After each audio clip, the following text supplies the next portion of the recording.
Halo semua, saya Misha. Dan saya Renata. Mari support His Grace Church YouTube channel dengan cara like, comment, share, and subscribe. Thank you, God bless you.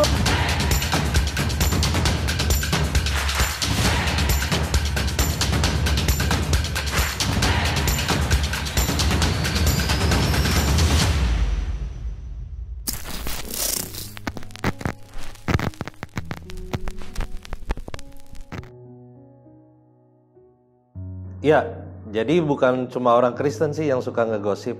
Semua orang suka kalau omongin orang lain. Semua orang suka kalau lihat orang lain jatuh, gagal. Apalagi kalau orang itu kita tidak sukai. Nah, orang yang suka ngegosip itu kita lihat dia orang Kristen yang seperti apa. Jangan-jangan cuma ngaku dia orang Kristen, padahal kehidupannya nggak seperti orang Kristen. Nah, kita coba lihat dalam Markus 5 ayat 37. Firman Tuhan, jika iya, hendaklah kamu katakan iya. Jika tidak, hendaklah kamu katakan tidak. Apa yang lebih daripada itu berasal dari si jahat. Jadi kalau orang itu bilang dia suka firman Tuhan, suka baca firman Tuhan, dia akan tahu ayat ini dan dia tidak suka gosip. Nah, ada 3 tipe orang Kristen. Yang pertama, orang yang percaya tapi dia menentang Tuhan. Nah, Roma 10 ayat 2-3. Banyak orang yang percaya tapi hidupnya selalu bertentangan dengan firman Tuhan.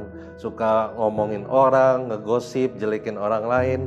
Tipe orang kedua, orang yang percaya yang hanya sebatas percaya saja. Jadi dia merasa cukup percaya saja, nggak usah menghasilkan buah-buah roh. Hidupnya ya begitu aja. Seperti dalam Yakobus 2 ayat 19-20. Setan pun percaya sama Yesus. Setan pun tahu ada Yesus. Nah, kalau kita sebagai orang percaya hanya sebatas percaya saja, ya kita tidak beda dengan setan. Nah, yang ketiga ini tipe orang Kristen yang orang percaya yang mengenal hati Tuhan dan dikenal oleh Tuhan. Nah, orang yang tipe orang ketiga ini pasti orang Kristen yang taat melakukan firman Tuhan. Dia nggak suka ngegosip, dia nggak suka menjelekin orang lain, dia bahkan tidak suka kalau orang lain gagal, dia mau menolong orang lain yang gagal. Nah, orang yang suka ngegosip pastinya dia bukan orang Kristen yang setia, orang Kristen yang benar-benar sungguh hidup di dalam Tuhan. Ya, kita harus tahu dulu hidup susah itu apa. Hidup susah itu yang pertama, jika Tuhan izinkan. Nah, memang Tuhan tidak memberikan kesusahan dalam hidup kita. Tapi kalau Tuhan izinkan, maka itu akan berlangsung sementara. Itu ada suatu ujian dan ada tujuannya. Tujuannya untuk kebaikan kita sendiri. Yang kedua, hidup susah itu karena kebodohan kita. Karena kemalasan kita, sehingga kita mengalami kesusahan dalam hidup kita. Bahkan karena kita membanding-bandingkan hidup kita sama orang lain. Ekspektasi kita untuk menyamai hidup orang lain yang membuat kita susah sendiri. Nah, makanya kita harus tahu dulu hidup susah yang kita alami itu dari Tuhan atau karena kebodohan yang kita alami. Roma 8 ayat 28 kan berkata, Tuhan turut bekerja dalam segala hal yang kita alami. Baik itu juga dalam kesenangan maupun kesusahan hidup kita. Nah, makanya ketika kita mengalami kesusahan hidup, kan Tuhan berjanji, Dia Allah Immanuel, Allah yang selalu menyertai kita. Nah, teman-teman, kalau kita mendengar tentang Allah Immanuel, Allah menyertai kita, apa yang kita terlintas dalam pikiran kita? Apakah itu kemudahan, kesenangan saja? Enggak. Allah Immanuel itu berbicara ketika kita mengalami masa kesusahan, kesulitan, disitulah Allah menyertai kita. Contohnya Yusuf, Allah menyertai dia kemanapun dia bekerja, kemanapun termasuk dia dalam penjara, sampai menjadi Perdana Menteri, Allah menyertai dia.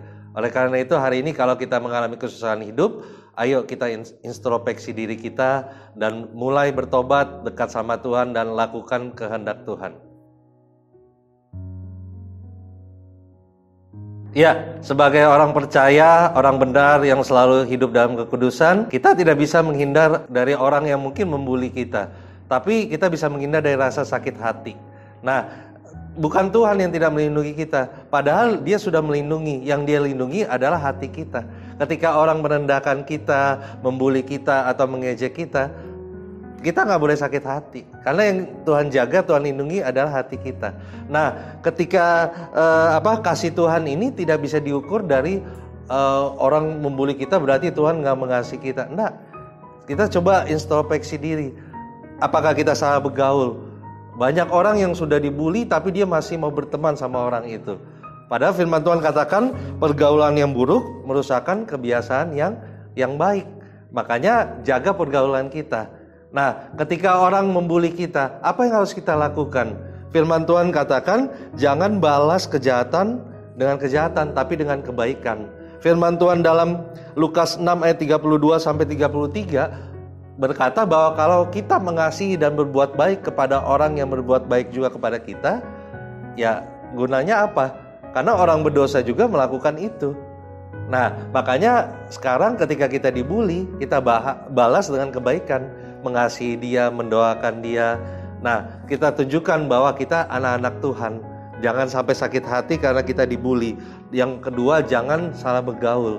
Yang ketiga, jangan sampai kita hanya baper. Sebenarnya hanya bercanda biasa, tapi kita menganggap orang lain membuli kita. Nah, ini penting. Kadang banyak juga di antara kita baper, terbawa perasaan, padahal hanya bercanda biasa, tapi kita tersinggung, sakit hati, karena kita merasa orang-orang itu merendahkan kita. Selalu ingat perkataan Tuhan, karena Tuhan adalah pencipta kita.